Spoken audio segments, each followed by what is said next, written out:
Nanayya jail పోతే ఇచ్చినాడు.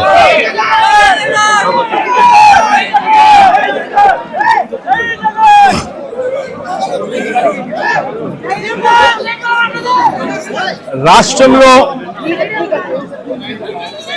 Red book రాజ్యాంగంతో ఈరోజు రాష్ట్రంలో ఎమర్జెన్సీ తరహా పరిస్థితులు ఈరోజు రాష్ట్రంలో నెలకొని ఉన్నాయి అని చెప్పడానికి రాష్ట్రంలో జరుగుతా ఉన్న అనేక ఘటనలన్నీ కూడా ఇవాళ రాష్ట్రంలో ఉన్న ఎమర్జెన్సీ పరిస్థితులను కంటికి కనపడేట్టుగా చూపిస్తాయి. ఆశ్చర్యం కలిగించే విషయాలు నేను అడుగుతా ఉన్నాను. ఇదే చంద్రబాబు నాయుడు గారి ప్రభుత్వాన్ని అడుగుతా ఉన్నాను, చంద్రబాబు నాయుడుని అడుగుతా ఉన్నాను.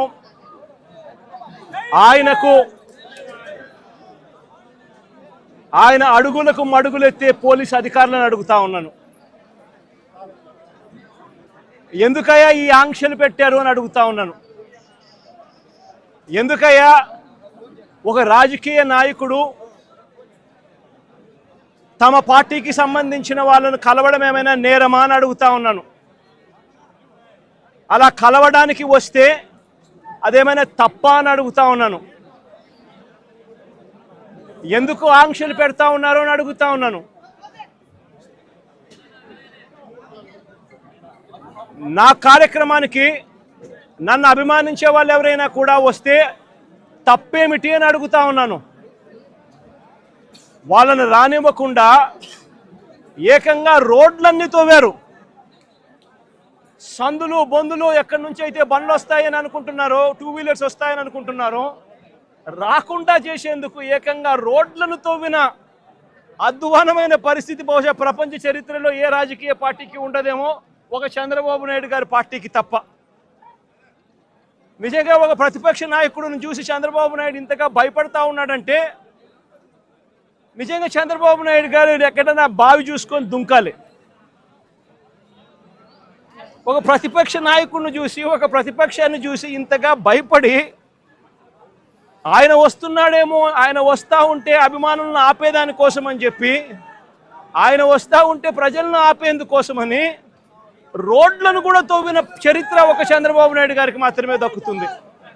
ఈరోజు దాదాపుగా 2000 పైచీలకు పోలీసులు, 2000 పైచీలకు పోలీసులు, లెక్కలేనంత మంది డిఎస్పీలు, డిఐజీ ఇక్కడే తిష్టేసినాడట.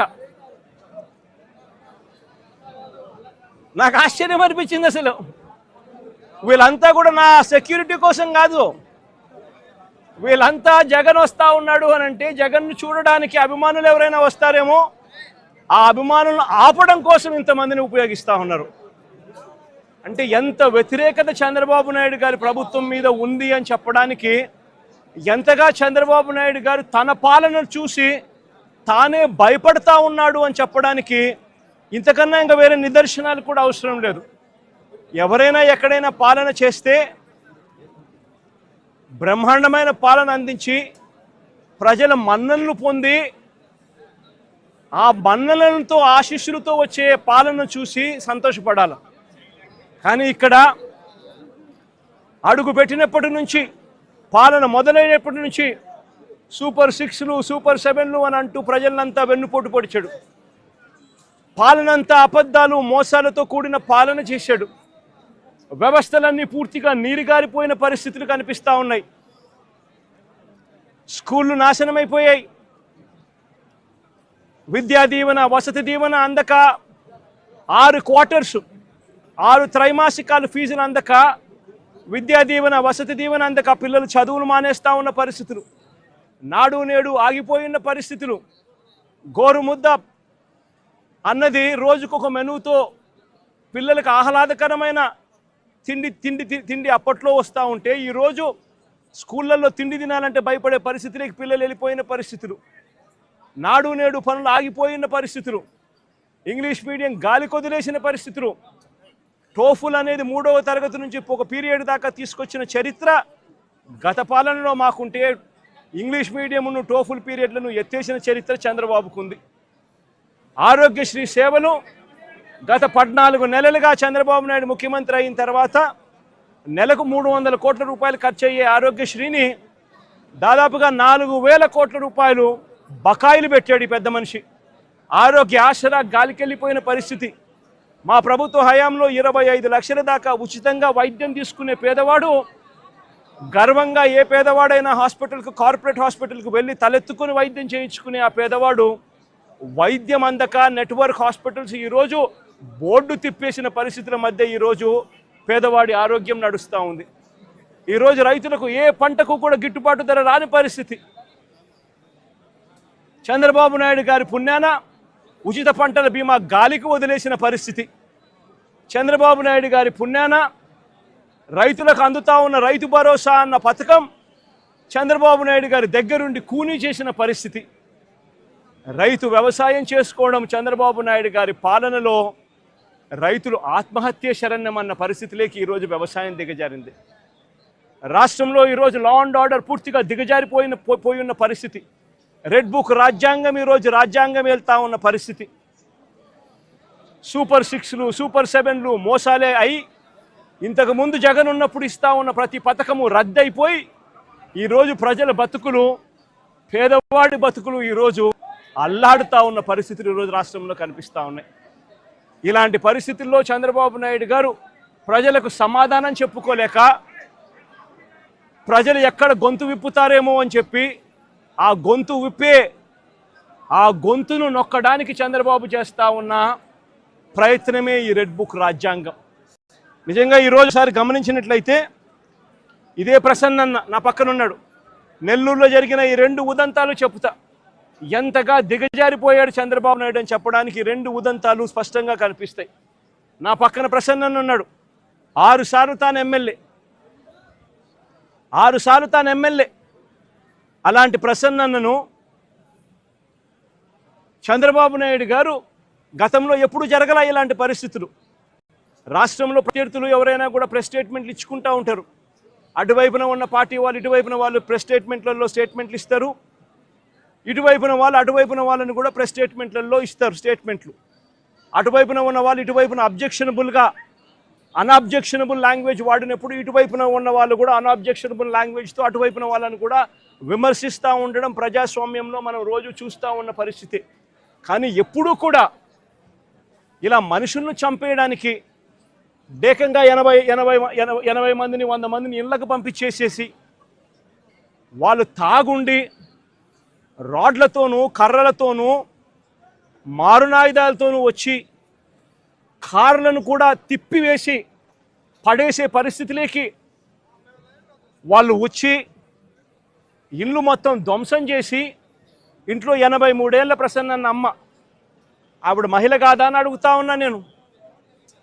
ఆవిడను బెదిరించి, ఆ సమయంలో ప్రసన్న ఇంట్లో లేడు కాబట్టి సరిపోయింది. ఒకవేళ ప్రసన్న ఆ సమయంలో ఇంట్లో ఉండింటే ప్రసన్నను చంపేసే కార్యక్రమం కూడా జరిగి ఉండేది కాదా అని అడుగుతా ఉన్నా. ఇలాంటి దిగజారిపోయిన రాజకీయాలు గతంలో ఎప్పుడూ మేము చూడాల. నేను అడుగుతా ఉన్నా, ఇదే చంద్రబాబు నాయుడు గారిని అడుగుతా ఉన్నా, అయ్యా చంద్రబాబు నాయుడు గారు, మీ ఎమ్మెల్యేలు ఎంత హేయంగా మాట్లాడుతూ ఉన్నారు అని చెప్పడానికి నిదర్శనం నిన్న మొన్న జరిగిన నగిరి ఎమ్మెల్యే రోజమ్మ గురించి, ఎక్స్ఎమ్మెల్యే అంటే Rojamma ex MLA, sitting MLA, Nagari Telugu Desam party MLA ఎలాంటి మాటలు మాట్లాడాడు. చెప్పడానికి కూడా సిగ్గుపడే మాటలు, సిగ్గుపడాల్సిన మాటలతో రోజమ్మను హేయంగా మాట్లాడితే ఇదే చంద్రబాబు నాయుడు గారు ఏం చేశారని అడుగుతా ఉన్నా. మొన్న జెడ్పీ చైర్మన్ హారికమ్మ కారు ఆపి అద్దాలు పగలగొట్టి కర్రలతో దాడులు చేసి కారులో తాను తన మొగుడు ఉండగానే దుర్భాషలాడుతూ అన్యాయమైన తిట్టులు తిడుతూ వారి మీద దాడి చేయడం అన్నది మీ డిక్షనరీలో అర్థం ఏమిటి చంద్రబాబుని అడుగుతా ఉన్నా. మా మా మా మాజీ మంత్రి రజనమ్మ ఎంతటి దారుణమైన భాషతో మీ తెలుగుదేశం నాయకులు మాట్లాడారు అని అడుగుతా ఉన్నా. నేను అడుగుతా ఉన్నా, ఇవన్నీ జరుగుతూ ఉన్నప్పుడు మీ మంత్రుల ఇళ్లకు, మీ ఎమ్మెల్యేల ఇళ్లకు ఇదే మాదిరిగానే మా వాళ్ళను కూడా పంపించి హత్య చేయించే కార్యక్రమం మొదలెడితే రేపొద్దున రాజ్యాంగం అనేది బతుకుతుందా అని అడుగుతా ఉన్నా. రాష్ట్రంలో లా అండ్ ఆర్డర్ అనేది ఏమైనా ఉంటుందా అని అడుగుతా ఉన్నా. ఎలాంటి బీజం వేస్తూ ఉన్నారు చంద్రబాబు? సిగ్గుతో తలంచుకోవాలా నువ్వు చేస్తూ ఉన్న పనులకు అని చెప్పి చంద్రబాబు నాయుడిని గట్టిగా మందలిస్తూ ఉన్నా. ఏదైనా రాజ్యాంగంలో ఉన్నప్పుడు, కాన్స్టిట్యూషన్లో ఉన్నప్పుడు డెమోక్రసీకి వాల్యూ ఇవ్వాలి. ప్రజాస్వామ్యంలో ఇటువైపున స్టేట్మెంట్లు అటువైపున స్టేట్మెంట్లు ఇచ్చుకోవచ్చు, కానీ స్టేట్మెంట్లు నచ్చకపోతే మనుషులను చంపేసే కార్యక్రమం దాకా ఇళ్లకు మనుషులను పంపించి చంపేసే కార్యక్రమం చేయడం అన్నది అతి హేయమైన రాజకీయం అని చంద్రబాబు నాయుడు గారికి గట్టిగా నిలదీస్తూ చెప్తా ఉన్నా.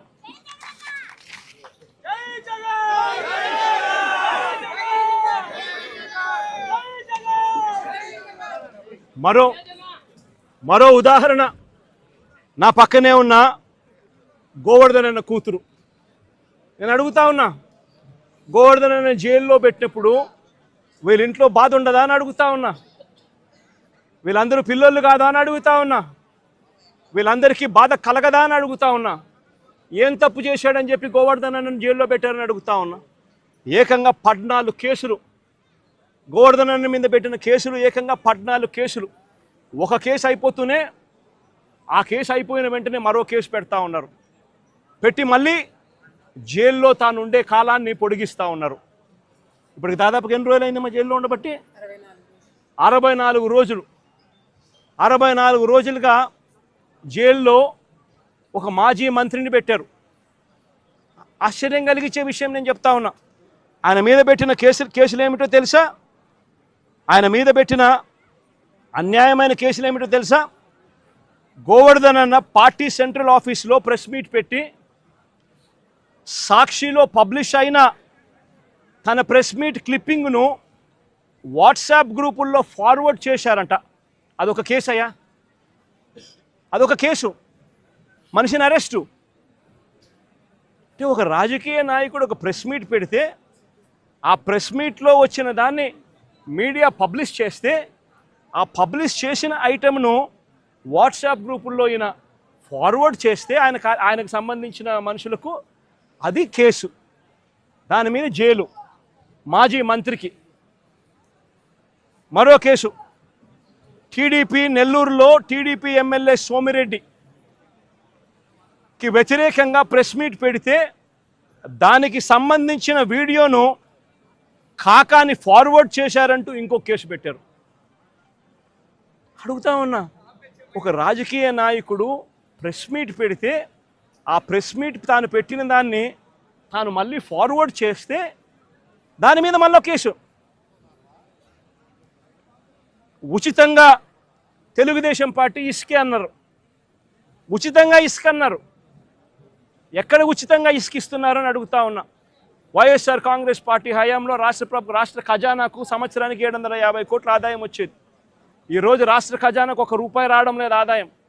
రేటు చూస్తే ఇసుక గత ప్రభుత్వంలో, మా ప్రభుత్వ హయాంలో కన్నా డబల్ రేటుకి అమ్ముతూ ఉన్నారు ఇసుకను.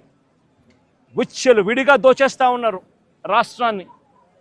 అలాంటి సందర్భంలో ఇసుక ఉచితంగా దొరకడం లేదని, మీరు చెప్పింది ఇసుక ఉచితంగా ఇస్తామని చెప్పారు, ఆ ఇసుక ఉచితంగా దొరకడం లేదని భవన నిర్మాణ కార్మికులు నిరసన తెలిపితే ఆ గతంలో పోలిస్తే రేటు డబల్ అయ్యింది అని చెప్పి వాళ్ళంతా కూడా నిరసన తెలుపుతూ ఉంటే దానికి గోవర్ధన్ అన్న సంఘీభావం తెలిపాడు అని చెప్పి ఆ తెలిపిన దానికి మరో కేసు.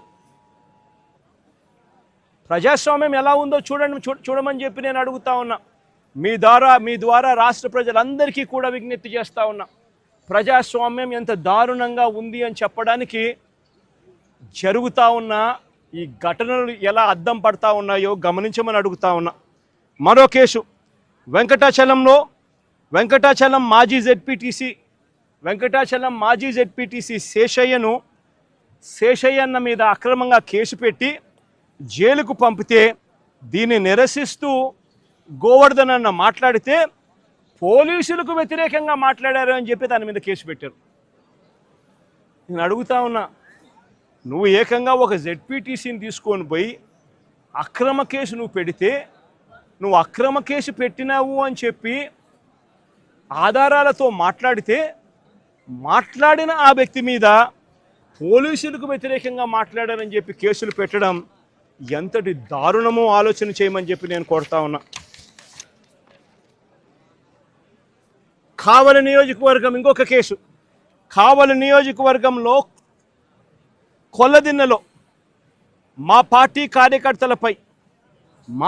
కార్యకర్తలపై తెలుగుదేశం పార్టీ వాళ్ళు దాడులు చేస్తే బాధితులను పరామర్శించి పోలీసులు పక్షపాత వైఖరిని తాను ఎండగడితే దాని మీద కూడా మళ్ళీ కేసు పెట్టారు. అంటే ఒక రాజకీయ పార్టీకి సంబంధించిన తన మనుషుల మీద అన్యాయంగా తెలుగుదేశం పార్టీ వాళ్ళు దాడులు చేసినా, బాధితులను వీళ్ళు పరామర్శించినా, మా వాళ్ళు పోలీసుల పక్షపాత వైఖరిని వీళ్ళు ఎత్తి చూపించినా దాని మీద కూడా కేసు పెట్టే కార్యక్రమం జరుగుతూ ఉంది. ఇంకా ఆశ్చర్యకరమైన విషయం, ఇది నిజంగా నవ్వాలనో ఏడవాలనో కూడా అర్థం కాని దారుణమైన కేసు. 2024 ఎన్నికల సందర్భంగా అంటే ఎలక్షన్ కమిషన్ ఆధ్వర్యంలో నడుస్తూ ఉన్న పీరియడ్లో ఆ టైంలో లిక్కర్ పంచుతా ఉన్నారని చెప్పి కేసు పెట్టినారు. లిక్కర్ పంచుతా ఉన్నారని కేసు పెడితే తర్వాత మళ్ళీ చంద్రబాబు నాయుడు గారి ప్రభుత్వం వచ్చిన తర్వాత దాని మీద దర్యాప్తు కూడా పూర్తి చేసి ఛార్జ్ షీట్ కూడా వేసినారు కదా, అయిపోయింది కదా. మళ్ళా సంవత్సరం తర్వాత అదే ఛార్జ్ షీట్లోకి మళ్ళీ వెళ్ళి గోవర్ధన్ రెడ్డిని ఇప్పుడు ఇరికిస్తూ ఉన్నారు. ఏమయ్యా ఇది నాకు అర్థం కావడంలా. ప్రజాస్వామ్యంలో బతుకుతా ఉన్నామా? ప్రజాస్వామ్యంలో బతకడం లేదా? ఇంతకన్నా దారుణమైనది ఏమైనా ఉంటుందా? అది కూడా తప్పుడు వాంగ్మూలాలు మళ్ళీ ఇప్పుడు సృష్టించి ఆ గ్రామంలో ఏదో liquor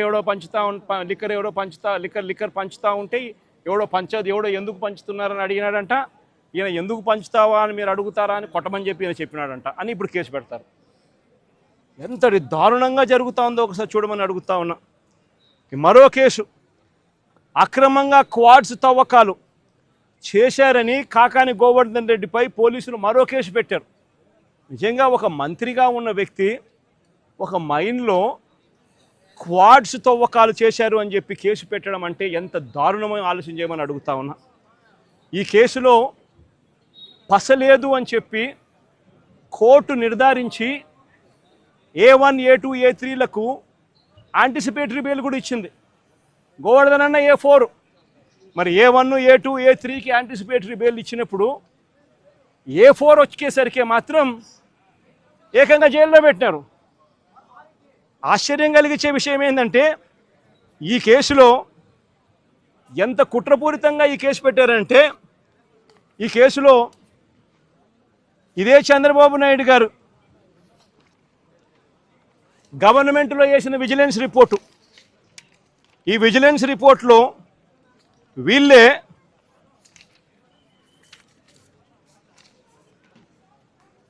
the village revenue officer Sri Siddam Pullaya also confirmed that no quarrying activities had been carried out for the past 4 years. ఈ లేచిన విజిలెన్స్ రిపోర్ట్లోనే ఇదే ఊర్లోనే తాటిపర్తి అనే విలేజ్లో ద విలేజ్ రెవెన్యూ ఆఫీసర్ సిద్ధం పుల్లయ్య అనే వ్యక్తి కన్ఫర్మ్ చేసినాడంట, no quarrying activities had been carried out for the past 4 years అని. నేను అడుగుతా ఉన్నా, ఏందయ్యా ఇది నాకు అర్థం కావడం లేదంట. ఈ కేసు సరిపోదు అని చెప్పి ఈ కేసులో పసలేదని ఏకంగా SC ST కేసు పెట్టినారు. మళ్ళీ దీంట్లో మైనింగ్లో SC ST కేసు పెట్టినారు. నిజంగా ఎంత దారుణమైన వీళ్ళ పరిస్థితి ఏమిటి అని ఆలోచన చేయమని అడుగుతా ఉన్నా. సేడిజం అన్నది చంద్రబాబు నాయుడులో నరాలలో సేడిజం అన్నది ఎంతగా ఉంది అని చెప్పడానికి ఇవన్నీ కూడా నిదర్శనాలు కావా అని అడుగుతా ఉన్నా. మరో కేసు, ఇదేమన్నా ఎంతమంది చూసింది, మరో కేసు ఇదేంది, మాగుంట శ్రీనివాసరెడ్డి అనే వ్యక్తి ఎంపీ, ఆయన నాలెడ్జ్ తెలియకోకుండా ఎవరో మైనింగ్ పర్మిషన్ తీసుకున్నారట, ఇల్లీగల్గా మైన్ చేశారంట, ఫోర్జరీ సంతకాలట. ఆ కేసు ఎప్పుడు పెట్టినాము? మా ప్రభుత్వ హయాంలో మేము బుక్ చేసిన కేసు. మా ఎంపీ అప్పట్లో మాగుంట శ్రీనివాసరెడ్డి, ఆయనకు తెలియకుండా ఎవడో ఫోర్జరీ సంతకాలు పెట్టి ఇల్లీగల్ మైనింగ్ ఏదో తీసుకొని దాంట్లో ఇల్లీగల్ మైనింగ్ చేశాడని ఒక చిన్న ఇన్సిడెంట్, దాంట్లో గ్రావెల్ ఏదో తోవినాడని చెప్పి చిన్న ఇన్సిడెంట్, దాని మీద మేమే ఎఫ్ఐఆర్ బుక్ చేసినాం. మా ఎంపీ సంతకం దొంగ సంతకం చేసినాడు అని చెప్పి మేమే పెట్టించినాం. దాంట్లో మళ్ళీ విజిలెన్స్ ఎంక్వైరీ, ఆ విజిలెన్స్ ఎంక్వైరీలో విజిలెన్స్ వాళ్ళు క్లియర్ కట్గా దీంట్లో చవ్వా చంద్రబాబు నాయుడు, ఆయన పేరు కూడా చవ్వా చంద్రబాబు నాయుడు, ఆ ఫోర్జరీ చేసినాడు కూడా,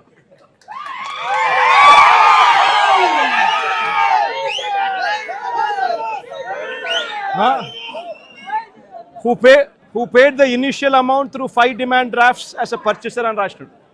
అంటే ఈ చవ్వా చంద్రబాబు నాయుడు అనే వ్యక్తి తెలుగుదేశం పార్టీకి సంబంధించిన వ్యక్తి కాబట్టి ఈయన మీద కేసు పెట్టలే. ఈయన మీద కేసు పెట్టకుండా ఈ కేసులో కూడా కాకాని గోవర్ధనని తీసుకొచ్చే కార్యక్రమం చేస్తూ ఉన్నారు. ఆశ్చర్యం కలిగించే విషయం, సాక్షులు ఎవడనంటే చవ్వా చంద్రబాబు నాయుడు అనేవాడు సాక్షి అంట. అంటే తెలుగుదేశం వాడు సాక్ష్యం, తెలుగుదేశం వాడు సాక్ష్యం ఇవ్వడమేంది? ఆయన మీద కేసు పెట్టుకోకుండా ఆయన సాక్ష్యం తీసుకొని మాజీ మంత్రి కాకాని గోవర్ధన్ రెడ్డి మీద కేసు పెట్టడం ఏంది? ఎంతటి దారుణంగా జరుగుతూ ఉందో ఒకసారి చూడమని అడుగుతా ఉన్నా. ఆయన ఇల్లు 100 కోట్ల రాజభవనం అని చెప్పి అని ఇంకొకటి, ఇల్లీగల్గా ఆయన సంపాదించిన ఆస్తిలో 100 కోట్ల రాజభవనం పెట్టాడని అని ఇంకొకటి.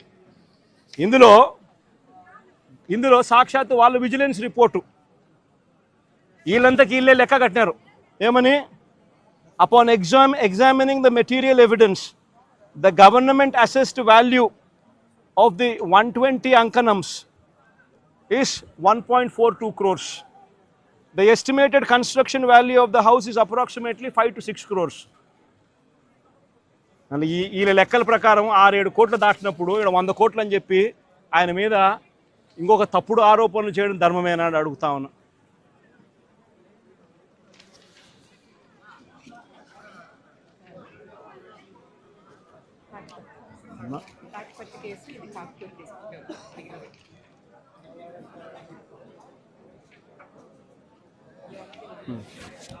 ఇలాంటి 14 కేసుల్లో ఆయనను రోజుకు ఆయన ఒక కేసు అయిపోతూనే ఒక కేసులో బెయిల్ వచ్చే టయానికల్లా ఇంకొక కేసు పెడతా ఉన్నారు. పెట్టి మళ్ళా స్టార్టు, మళ్ళీ ఆ కేసులో బెయిల్ వచ్చే టయానికి మళ్ళీ ఇంకొక కేసు. ఈ మాదిరిగా దారుణంగా రాష్ట్ర ప్రభుత్వంలో కేసులు ఎదుర్కొంటా ఉన్న వాళ్ళు ఎంతమందో తెలుసా? ఈరోజు ఈ రాష్ట్రంలో ఆశ్చర్యం కలిగించే విషయం ఏమిటంటే, ఈరోజు రాష్ట్రంలో ప్రతి ఒక్కరికి కళ్ళ ఎదుటే కనిపిస్తూ ఉంది ఈ రాష్ట్రంలో కరప్షన్ ఎంత జరుగుతూ ఉంది అని, విచ్చలవిడిగా కరప్షన్ ఏ స్థాయిలో జరుగుతూ ఉందని రాష్ట్రంలో ప్రతి ఒక్కరికి కూడా కళ్ళెదుటే కనిపిస్తూ ఉంది. ఈరోజు రాష్ట్రంలో లిక్కర్ మాఫియా చేశారు. రాష్ట్రంలో లిక్కర్ షాపులు అన్నీ కూడా ఎవరికి ఉన్నాయి అని అందరికీ తెలుసు. ఏ నియోజకవర్గానికి వెళ్ళినా కూడా ఆ ఎమ్మెల్యే ఆ లిక్కర్ మాఫియా కార్టెల్ బాసు అని చెప్పి ఎవడైనా చెప్తాడు. ఏ నియోజకవర్గం వెళ్ళినా కూడా ప్రతి గ్రామంలోనూ ఆక్షన్ను వాడి బెల్ట్ షాపులు నడిపిస్తూ ఉన్నారన్న సంగతి ప్రతి ఒక్కరికి తెలుసు. ఏ నియోజకవర్గంలో అయినా కూడా ఇల్లీగల్ పర్మిట్ రూములతో లిక్కర్ అమ్ముతున్నారు అనే సంగతి కూడా అందరికీ కనిపిస్తూ ఉంది. ఈ ఇల్లీగల్ పర్మిట్ రూమ్లో అయినా కూడా, ఈ బెల్ట్ షాపుల్లో అయినా కూడా ఎంఆర్పి రేటు కన్నా ఎక్కువ రేటుకు లిక్కర్ అమ్ముతున్నారు అన్న సంగతి కూడా అందరికీ తెలుసు. రాష్ట్రంలో ప్రతి ఒక్కరికి ఇదంతా కనిపిస్తూ ఉంది. సాక్షాత్తు డిఐజీల ఆధ్వర్యంలో డిఎస్పీల ఆధ్వర్యంలో సిఐలు, వీళ్ళే ఒక మాఫియా ముఠా. వీళ్ళే డబ్బులు కలెక్ట్ చేస్తారు, వీళ్ళే అలా అమ్మనిస్తారు, అలా అమ్మిన దానికి వీళ్ళే డబ్బులు తీసుకుంటారు, వీళ్ళే ఎమ్మెల్యేలకు డబ్బులు ఇస్తూ ఉన్నారు. చివరికి ఎమ్మెల్యేలకింత, చంద్రబాబుకింత, మధ్యలో పోలీసులకింత అని ఏకంగా పోలీస్ మాఫియా నడుపుతూ ఉన్నారు డిఐజీల ఆధ్వర్యంలో చంద్రబాబు నాయుడు గారు ఆంధ్ర రాష్ట్రంలో. ఏ నియోజకవర్గంలో తీసుకున్నా కూడా అక్కడ ఇసుక అన్నది యథేచ్ఛగా దోపిడీ జరుగుతూ ఉంది, మిషన్లు పెట్టి కొట్టేస్తూ ఉన్నారు. ఎక్కడ ఉచితంగా ఇసుక ఇస్తూ ఉన్నారని అడుగుతా ఉన్నా. కళ్ళ ఎదుటే కనిపిస్తూ ఉంది. నియోజకవర్గంలో ఏ మైన్స్ ఉన్నా, ఎందుకు ఇదే నెల్లూరు జిల్లాలో సిలికా క్వాడ్స్ దోచేస్తూ ఉన్నారు ఏకంగా. ఎవడు సిలికా మైన్స్, ఎవడు క్వాడ్స్ మైన్స్ ఎవడుకున్నా కూడా వాళ్ళు ఇక్కడ లోకల్గా ఉన్న విపిఆర్ అనే ఆయన పెద్ద మనిషికి ఆయన ద్వారానే అమ్మాల. ఇష్టం వచ్చిన రేటుకి అమ్మకూడదు, ఆయన ఫిక్స్ చేసిన ఆ రేటుకే ఆయన ద్వారానే అమ్మాల. నెల్లూరులో ఉన్న సిలికా మైన్స్లో ఉన్న ప్రతి ఒక్కరికి తెలిసి ఈ విషయం. కోర్టు కేసు వేసినారు, సిలికా ఓనర్స్ అందరూ కోర్టు కేసు వేసినారు. ఇదేం అన్యాయమయ్యా, ఇది మాకు మైనింగ్ పర్మిట్లు ఎందుకు ఇవ్వడం లేదయ్యా, మైనింగ్ పర్మిట్లు ఒక మాఫియా ఫామ్ చేసి ఈ రూట్లో వస్తేనే మైనింగ్ పర్మిట్లు ఇస్తారని చెప్పడం ధర్మమేనా అని చెప్పి ఏకంగా కోర్టులో కేసు వేసినారు. సిలికా క్వాడ్స్ ఈయన కలెక్ట్ చేస్తాడు, ఈయన ఇంత పెట్టుకుంటాడు, నారా లోకేష్ బాబుకు చంద్రబాబు నాయుడుకి ఇంత పంపిస్తున్నాడు. ఏ నియోజకవర్గంలో తీసుకున్నా కూడా ఆ నియోజకవర్గంలో మైన్స్ ఏదున్నా కూడా ఆ మైన్స్ ప్రతి మైన్లోనూ కూడా ఎమ్మెల్యే గారిని కలవాలా, పోలీసులు హుకుం జారీ చేస్తారు, డబ్బులు కలెక్ట్ చేస్తారు, ఎమ్మెల్యే గారికి ఇంత ఇవ్వాలా, మిగతాది పోలీసులు ఇంత పెట్టుకుంటారు, పైకి పంపిస్తామన్నారు డబ్బులు మిగతాది. ఏ నియోజకవర్గంలో చూసుకున్నా కూడా విచ్చలవిడి పేకాట క్లబ్బులు. ప్రతి పేకాట క్లబ్కు కూడా రేటును బట్టి 10,000 రూపాయలు పేకాట క్లబ్ అయితే నెలకు 6 లక్షలు ఇవ్వాల. 5 లక్షల రూపాయలు పేకాట క్లబ్ రన్ చేసేది అయితే ఏకంగా వెస్ట్ గోదావరి జిల్లాల్లో అయితే ఏకంగా ఒక పేకాట క్లబ్బుల్లోనే ₹1 కోటి ఇస్తున్నారు. ఉచ్చల విడిగా కరప్షన్ జరుగుతూ ఉంది. పోలీసుల సమక్షంలో, పోలీసుల ఆధ్వర్యంలో మాఫియా ఫామ్ చేసి ప్రతి నియోజకవర్గంలో జరుగుతాను. నియోజకవర్గంలో ఏ పరిశ్రమ ఉన్నా కూడా ఆ పరిశ్రమ నడుపుకోవాలి అని అంటే ఆ పరిశ్రమ యజమానులు వచ్చి ఎమ్మెల్యేకి ఇంత డబ్బు ఇవ్వాలా, పోలీసులు లేకపోతే ఎమ్మెల్యేని కలసమని చెప్పి ప్రోత్సహించేట్టుగా వీళ్ళు పోయి ప్రెజర్ పెడతారు, ఎమ్మెల్యే మనుషులను పంపిస్తారు, ఫ్యాక్టరీలో ప్రొడక్షన్ ఆగిపోతుంది. ఆ ఎమ్మెల్యేను పోయి యాజమాన్యం పోయి కలిసి ఆయనకు తులమో ఫలమో చేతిలో పెట్టాలా నెల, అందులో ఆయన ఎమ్మెల్యే ఇంత పెట్టుకుంటాడు, డిఐజీ ఆధ్వర్యంలో పోలీసులకు ఇస్తాడు, పోలీసులు కొంచెం పెట్టుకొని మిగతాది పెద్దబాబుకు చిన్నబాబుకు పంపిస్తూ ఉన్నారు. రాష్ట్రంలో విచ్చలు విడిగా కరప్షన్ జరుగుతూ ఉంది, కళ్ళ ఎదుటే కనిపిస్తూ ఉంది. కానీ ఇంత కళ్ళ ఎదుట ఇవన్నీ కూడా కనిపిస్తూ ఉన్నా కూడా ఎవ్వరూ కూడా మాట్లాడకూడదు. విచ్చలవిడిగా భూములు శనిక్కాయలకు బెల్లాలకు అమ్మేస్తారు. ఇలా కావలసిన వాళ్ళకు, వీళ్ళకి నచ్చినోడు ఎవడన్నా ఉన్నాడంటే 99 పైసలకు భూములు ఇస్తారు.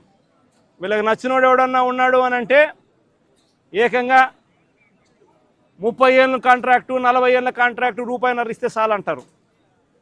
విచ్చలవిడిగా భూములు శనిక్కాయలకు బెల్లాలకు అమ్మేస్తూ ఉన్నారు. ₹4.60 పీపీఎల్ చేసుకుంటా ఉన్నారు. ₹2.49 మేము ఆ రోజుల్లో పీపీఎల్ చేసుకుంటే నానా యాగి చేసిన ఇదే పెద్ద మనుషులు. అంత విచ్చలవిడిగా కరప్షన్ ఒక వైపున జరుగుతూ ఉంది. మరోవైపున సూపర్ 6, సూపర్ 7లు గాలికి ఎగిరిపోయాయి. ప్రతిదీ కూడా మోసమని తేలిపోయింది. వ్యవస్థలన్నీ కూడా పూర్తిగా నీరుగారిపోయిన పరిస్థితులు కనిపిస్తూ ఉన్నాయి. ఏ మనిషి కూడా సంతోషంగా లేని పరిస్థితిలో చంద్రబాబు ప్రభుత్వంలో కనిపిస్తూ ఉంటే ఈ మనుషుల తరపున, ఈ ప్రజల తరపున ఏ గొంతు వినపడకూడదు అని చెప్పి ఏకంగా ఈ పెద్ద మనిషి పెన్నెల్లి రామకృష్ణారెడ్డిని జైల్లో పడేసినాడు. ఈయన 4 సార్లు ఎమ్మెల్యే. దళిత మాజీ ఎంపీ నందిగాం సురేష్ను 190 రోజులు జైల్లో పెట్టినాడు. ఈయన దళిత మాజీ ఎంపీ. మాజీ మంత్రి జోగి రమేష్ కొడుకును రాజీవ్ అనేవాడిని ఆయనను జైల్లో పెట్టినాడు కేసులు పెట్టి. వల్లభనేని వంశీని ఒక కేసు అయిపోయిన తర్వాత మరో ఒక కేసు చిత్రహింసలు పెడుతూ జైల్లో పెట్టారు ఈ పెద్ద మనిషి. ఎంపీ మిథున్ రెడ్డిని కేవలం పెద్దిరెడ్డి రామచంద్రారెడ్డి చంద్రబాబు నాయుడును ఆయన కాలేజీ టైంలో ఈయన ఇద్దరు కాలేజీలలో స్టూడెంట్గా ఉన్నప్పుడు ఇద్దరు కలిసి చదువుకున్నారని, ఆ కలిసి చదువుకున్నప్పుడు పెద్దిరెడ్డి రామచంద్రారెడ్డి చంద్రబాబు నాయుడు చెప్పుతో కొట్టినాడు అని చెప్పి. అంతే. పెద్దిరెడ్డి రామచంద్రారెడ్డి చిన్నప్పుడు చేసిన ఆ చిన్న గొడవ చంద్రబాబు నాయుడు మనసులో ఎంతగా నాటుకొని పోయింది అంటే ఏకంగా పెద్దిరెడ్డి రామచంద్రారెడ్డి కొడుకును ఎట్ట తిరిగి జైల్లో పెట్టాలా, పెద్దిరెడ్డి రామచంద్రారెడ్డికి మనక్షోభ కలిగించాలా అని ఎంత సేడిస్టిక్గా ఆయన వ్యవహరిస్తూ ఉన్నాడు అని చెప్పడానికి ఇదొక నిదర్శనం. కాలేజీ టైంలలో గొడవలు జరుగుతూ ఉంటాయి, కొట్టుకుంటూ ఉంటారు. పిల్లోళ్ళన్నా కొట్టుకోకుండా ఉంటారా? పిల్లోళ్ళు అన్నప్పుడు చంద్రబాబు నాయుడు ఉడుకు రక్తంలో ఉంటాడు, మా పెద్దిరెడ్డి రామచంద్రరాడు అన్న ఉడుకు రక్తంలోనే ఉండింటాడు. తపానాలు పీకింటాడు, ఏం తప్పేముంది, ఆ టైంలో జరిగింటాయి. ఆ జరిగిందాన్ని గుర్తుపెట్టుకొని సేడిజంగా ఇన్ని సంవత్సరాల తర్వాత కూడా ఆయన కొడుకును కూడా జైల్లో పెట్టించాలని చెప్పి ఇంతగా తాపత్రయపడతా ఉన్నాడంటే చంద్రబాబు నాయుడు, ఈయన మనిషిలోని విషం, ఈ మనిషిలోని రాక్షసత్వం ఎంతగా ఉంది అని చెప్పడానికి ఇదొక నిదర్శనం. మరొకరు చెవిరెడ్డి భాస్కర్ రెడ్డి. పాపం చెవిరెడ్డి భాస్కర్ రెడ్డి ఏం తప్పు చేసినాడో నాకైతే తెలియదు. కేవలం ఆయన చంద్రగిరి కాన్స్టిట్యున్సీకి ఎమ్మెల్యే కావడం. ఇదే చంద్రగిరి కాన్స్టిట్యున్సీ చంద్రబాబు నాయుడు సొంత కాన్స్టిట్యున్సీ. ఇదే చంద్రబాబు నాయుడు సొంత కాన్స్టిట్యున్సీ చంద్రగిరిలో 1983లో 1978లో ఆయన కాంగ్రెస్ పార్టీలో మంత్రిగా ఉండి పోటీ చేసి 17,000తో ఓడిపోయినాడు చంద్రగిరి కాన్స్టిట్యున్సీలో 1983లో. ఆ తర్వాత ఆయన ఓడిపోయి మళ్ళీ వాళ్ళ మామను కాళ్ళు పట్టుకొని గడ్డం పట్టుకొని మళ్ళీ 1989లో తెలుగుదేశం పార్టీలో చేరి అక్కడ రాజ్యమేలి కుప్పం అనే నియోజకవర్గాన్ని, బీసీలు అధికంగా ఉన్న కుప్పం అనే నియోజకవర్గంలోకి వెళ్ళి పోటీ చేస్తూ ఉన్నాడు. ఈ చంద్రగిరి నియోజకవర్గం ఆయన చేతుల్లో నుంచి వెళ్ళిపోయింది అని, ఈ చంద్రగిరి అనే నియోజకవర్గం ఆయన సొంత ఊరుంది కాబట్టి అక్కడ ప్రజలు చంద్రబాబు నాయుడు ఓడించినారు అని బాధ తట్టుకోలేక భాస్కర్ను వేధించి జైల్లో పెట్టించే కార్యక్రమాలు చేస్తూ ఉన్నాడు. చివరికి భాస్కర్ ఒకడే కాదంట, భాస్కర్ కొడుకు మొన్న కంటెస్ట్ చేసినాడు. పాపం లండన్ నుంచి వచ్చినాడు పాపం ఆ పిల్లోడు కూడా మొన్న కంటెస్ట్ చేసినాడు. ఆ పిల్లోని కూడా కేసులో పెట్టినారు. ఇదే పెద్ద మనిషి చంద్రబాబు నాయుడు కొడాలి నానిని, పేర్ని నాని భార్యను కూడా చివరికి అని కూడా చూడకుండా ఆమెను కూడా కేసులో పెట్టాలని చిత్రహింసలే.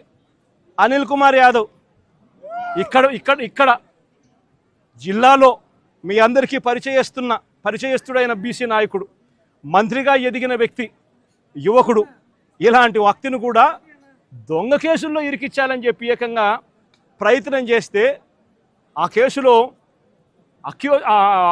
ఆ విట్నెస్ వెళ్ళి జడ్జి ముందర పోలీసులు నన్ను 3rd డిగ్రీ ఉపయోగించి నన్ను దొంగ స్టేట్మెంట్ తీసుకునే ప్రయత్నం చేశారు అని చెప్పి ఏకంగా మెజిస్ట్రేట్ ముందర చెప్పినాడు అని అంటే ఎంతటి దారుణంగా వీళ్ళు పోలీసులను ఉపయోగిస్తున్నారని చెప్పడానికి ఇదొక నిదర్శన. జోగి రమేష్ మరో బీసీ నాయకుడు, సజ్జల రామకృష్ణారెడ్డి మా పార్టీలో మరో సీనియర్ నాయకుడు, ఆయన కొడుకును కూడా వదలడంలా, ఆయన కొడుకును కూడా భార్గవరెడ్డి అనే ఆ పిల్లని కూడా వేధించే కార్యక్రమే. వైవి సుబ్బారెడ్డి మరో మా పార్టీకి సంబంధించిన మరో సీనియర్ నాయకుడు, ఆయనను ఒక్కడే కాదు ఆయన కొడుకును కూడా మళ్ళీ తీసుకొచ్చే కార్యక్రమం. దేవినేని అవినాష్ విజయవాడకు సంబంధించి దేవినేని అవినాష్ మా కృష్ణా జిల్లా అధ్యక్షుడు, ఆయనను కూడా చిన్న పిల్లోడని కూడా చూడకుండా ఆయన మీద కూడా కేసులే. తలసిల రఘురాం, అంబటి రాంబాబు, అంబటి మురళి, విడుదల రజని, దళిత ఎమ్మెల్యే చంద్రశేఖర్, బూచేపల్లి శివప్రసాద్, ఉషశ్రీ చరణ్, తోపదుర్తి ప్రకాష్ రెడ్డి, మాజీ ఎంపీ గోరంట్ల మాధవ్, మేరుగ నాగార్జున్, దాడిశెట్టి రాజా, అబ్బాయి చౌదరి, సుధీర్, సత్తెనపల్లి మన తరఫున పోటీ చేయబోతా ఉన్న క్యాండిడేట్, లేళ్ల అప్పిరెడ్డి, గోపిరెడ్డి శ్రీనివాసరెడ్డి, సిదిరి అప్పలరాజు, మరో బీసీ మంత్రి ఉప్పాల రాము, మన ZP chairman Uppala Harika husband, Mondithoka Arun మన పార్టీకి సంబంధించిన ఎమ్మెల్సీ దళితుడు. ఈ నాయకులందరి మీద కూడా తప్పుడు కేసులే. మా ప్రతాప్ అన్న కూడా ఇక్కడే ఉన్నాడు. ప్రతాప్ అన్న కూడా మీద కూడా ఇంకో తప్పుడు కేసు. ఇవి కాక ఇతర నాయకుల మీద, ఇతర కార్యకర్తల మీద సోషల్ మీడియాలో చంద్రబాబు నాయుడు గారి ప్రభుత్వం చేస్తూ ఉన్న అన్యాయాలను ప్రశ్నిస్తూ ఉన్న వాళ్ళ మీద కొన్ని వేల సంఖ్యలో కేసులు పెడతా ఉన్నారు, హరాస్మెంట్ చేస్తూ ఉన్నారు. నేను అడుగుతా ఉన్నా చంద్రబాబు నాయుడు గారిని, అయ్యా చంద్రబాబు, నువ్వు చేసే ప్రతి పని కూడా ఒక తప్పుడు సాంప్రదాయానికి నువ్వు విత్తనం విత్తుతున్నావు. ఇదే విత్తనం రేపొద్దున వృక్షం అవుతుంది. నువ్వు ఏదైతే ఇత్తుతావో అదే పండుతుంది. రేపొద్దున ఎల్లకాలం నీ ప్రభుత్వమే ఉండదు. రేపొద్దున కన్ను మూసుకొని కన్ను తెరిచేసరికి మరో 3 సంవత్సరాలు అయిపోతుంది.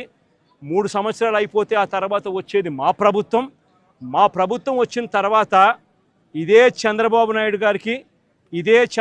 నాయుడు గారి అడుగులకు మడుగులెత్తిన ఈ పోలీస్ అధికారులకు ఎవరెవరైతే అన్యాయాలు చేశారో, ఎవరెవరైతే తప్పుడు పనులు చేశారో వాళ్ళందరిది కూడా లెక్క జమా తీస్తాం. వాళ్ళందరినీ కూడా చట్టం ముందర నిలబెడతాం. వాళ్ళందరినీ కూడా ఏదైతే మీరు విత్తనం విత్తారో అదే రేపొద్దున రెండింతలై మీకు తిరగబడితే మీ పరిస్థితి ఎలా ఉంటుందో మీ అందరికీ కూడా రేపొద్దున అర్థమయ్యేట్టుగా కూడా ఖచ్చితంగా రాబోయే రోజుల్లో జరుగుతుంది. ఇప్పటికైనా మేలుకో చంద్రబాబు అని చెప్తున్నా. ఇప్పటికైనా చంద్రబాబు తెలుసుకో అని చెప్తా ఉన్నా. ఇప్పటికైనా మీ నైజాన్ని, మీ వైఖరిని మార్చుకో అని చెప్తా ఉన్నా. అలా చెయ్యకపోతే మాత్రం రేపొద్దున జరిగే పరిణామాలకు మాత్రం ఖచ్చితంగా బాధ్యత మీరే వహించవలసి వస్తుంది చంద్రబాబు నాయుడు గారిని. ఆయనకు అడుగులకు